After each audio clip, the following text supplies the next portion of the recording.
넥스원에서 기업들에게 서비스하는 ESG 컨설팅 전반적인 프로세스에 대해서 설명을 좀 부탁드릴게요.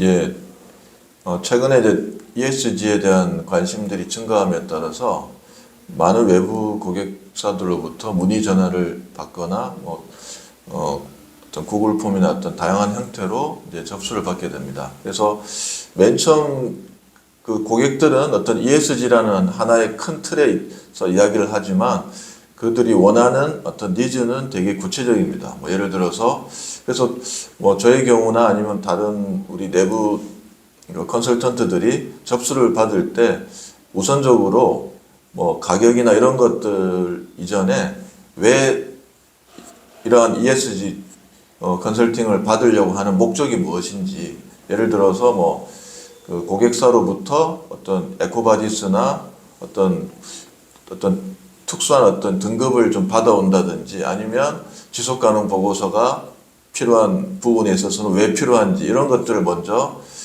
필요한 이유들에 대해서 먼저 점검을 하고 그 이후에 그 해당 기업들이 고객사로부터 어떤 ESG 등급을 통해서 고객 관계, 그 거래 관계를 지속하기를 원하구나라는 어떤 특별한 목적들에 대해서 이제 확인이 된 이후에는 우리가 이후에 이제 견적이나 제안서를 이제 제출하는 방식이 있고 그 이후에 서로의 어떤 합의가 된 이후에 계약을 하고 그 이후에 이제 저희들이 가장 먼저 해야 되는 것은 그 회사의 어떤 ESG 경영 측면에서의 수준 진단이 필요합니다. 그리고 그 수준 진단이라는 것은 일단 뭐 거기에 앞서서 우리가 기본적인 교육이 필요한 기업들은 ESG의 전반의 그 기본 어떤 이해에 대해서 교육을 하고 그 다음 뭐 자가 진단과 또 외부 저희를 통해서 일정 부분 지표를 가지고 점검을 하고 진단을 한 그 점검표를 가지고 하는 작업들이 일단 선행적이 됩니다. 이 작업들은 그 고객사가 뭐 지속가능 보고서를 원하든 에코바디스 등급을 원하든 다른 뭐 시밤이나 다른 어떤 ESG 다른 여러 가지 형태들을 원하든 간에 제일 기본적인 것은 그 ESG의 현재 수준 진단들을 먼저 거치게 됩니다. 그 이후에 이제 개별적으로 원하는 뭐 에코바디스 평가에 대한 대응 준비라든지 지속가능 보고서 작성에 대한 어떤 가이드라든지 어떤 시밤이라든지 이런 세부적인 어떤 니즈에 대해서는 그 다음 사항으로 진행을 하게 되고 거기에 대해서 일정 계약된 어떤 일정 기간을 거쳐서 완료가 된 경우에는 그 회사에 필요한 어떤 지속가능 보고서라면 지속가능 보고서, 뭐 시밤이라는 시밤 보고서, 뭐 이런 형태의 어떤 결과적인 어떤 결과물들을 산출하게 되고 이후에 최종적으로 서로 합의된 어떤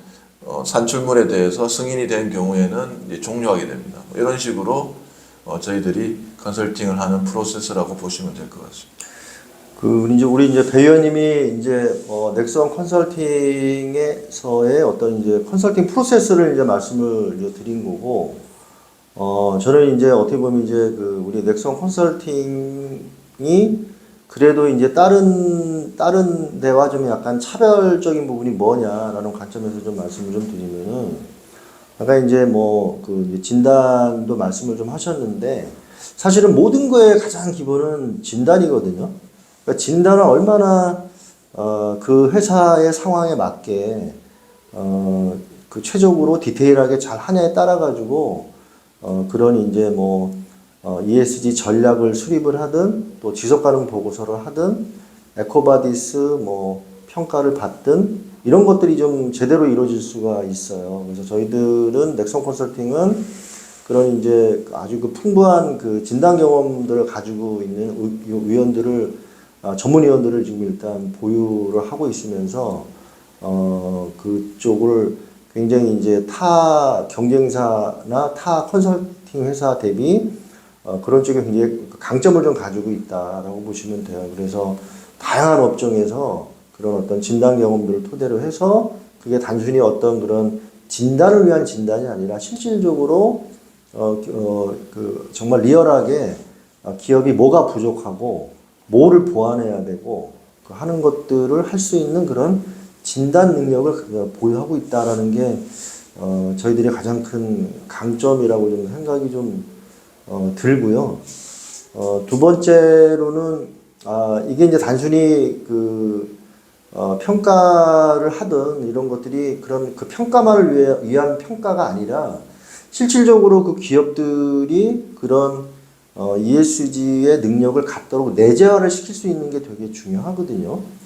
이게 단순하게 그 옆에서 도와줘서 그 순간만 뭔가를 평가를 받고 이런 그 단기적인 어떤 그런 성과를 달성하기 위해서 컨설팅하는 게 아니라 궁극적으로 그 기업이 실질적으로 지속적으로 그 ESG 능력을 갖도록 해서 그걸 내재화시키는 게 몹시 중요하거든요.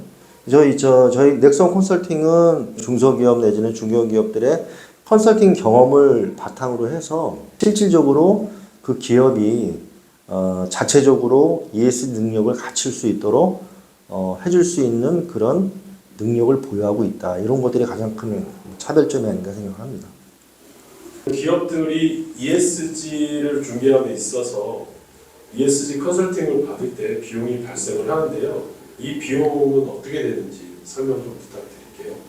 넥선 컨설팅이 나름대로의 어떤 기준점을 둔 것들이 있습니다. 첫 번째는 기업의 어떤 컨설팅 니즈, ESG 컨설팅 니즈가 어떤지 분명해야 되고, 예를 들어서 어떤 업체가 ESG 경영에 대한 컨설팅을 의뢰했는데 저희가 이제 상담한 결과 ESG 컨설팅에 대한 부분들이 아주 막연하고 또 다른 업체에서 아니면 고객사에서 요구하는 부분에 근거해서 저희가 봤을 때 좀 불필요한 어떤 컨설팅을 오히려 요구하는 경우가 있습니다. 그런 경우는 오히려 우리가 그 회사의 실정에 맞게 컨설팅을 오히려 역제안해서 거기에 대한 견적을 드리는 경우가 또 종종 있습니다. 그래서 저희는 그 첫 번째는 회사의 어떤 실정이나 어떤 상황에 맞는 컨설팅을 제안하고 거기에 대한 어떤 견적을 한다는 것이 원칙이고,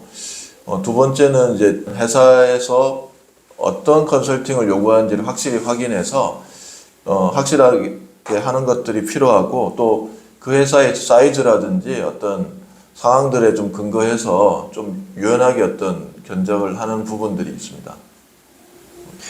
예, 사실 이제 아무래도 이제 중소기업이나 우리 기업, 중견기업 계신 분들이 아무래도 이제 가격적인 부분에 굉장히 좀 또 민감하실 거라고 생각을 합니다. 그래서 이제 가격적인 부분만을 가지고 또 평가하시는 기업도 있을 것 같고 그렇게 생각을 하는데, 사실 가격이 되게 중요한 부분이긴 합니다. 그래서 저희들도 이제 기업들 의뢰가 들어오면 상담을 해서 최적의 가격을 제시해서 컨설팅을 제공을 하고 있고요. 근데 또 반드시 가격도 가격이지만 더욱더 중요한 거는 그 기업에 실질적으로 퀄리티를 제공할 수 있는 그런 컨설팅이 되게 중요하거든요. 그래서 넥선 컨설팅은 가격적인 부분 플러스 그 가격 이상의 그런 어떤 품질 있는 어떤 컨설팅 서비스를 제공하는 이런 것들을 지향하고 있다라고 보시면 될 것 같습니다.